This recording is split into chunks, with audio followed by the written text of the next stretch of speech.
big data was like it's like the thing. It's like, you know, being in Silicon Valley, like big data, big data, big data. First, can someone actually give a succinct like description of what big data means before we like go any further? Can I just say buzzword? Yeah. Yeah. Right?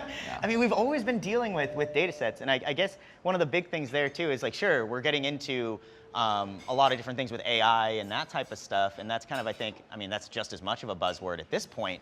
But like, when big data was a thing, I think people were just like, oh, we have all these data sets, and it's like, but it doesn't matter. It's not.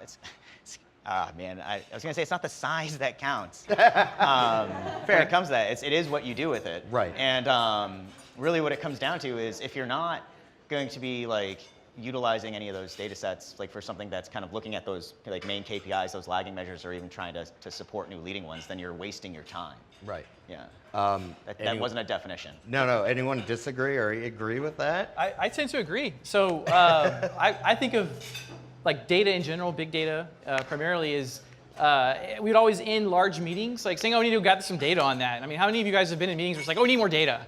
But how much data do you really need to make decisions about what your customers are doing and how to influence the decisions they're making about your product?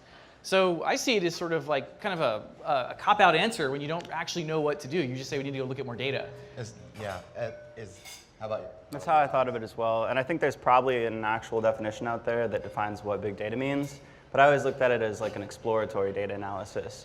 Whereas like what we mostly do as marketers and product managers is remarkably small data. So it's like if you run an A/B test, that's something, it's contained, it's controlled, and it's remarkably small. Whereas I guess I looked at big data as, I don't know, the exploratory process by which you'd make the decision on what to test. That makes sense. The swimming? Yeah, the swimming Swimming that The Justin big hates ocean so and much. maybe small data is a pool. I don't know. Anyway.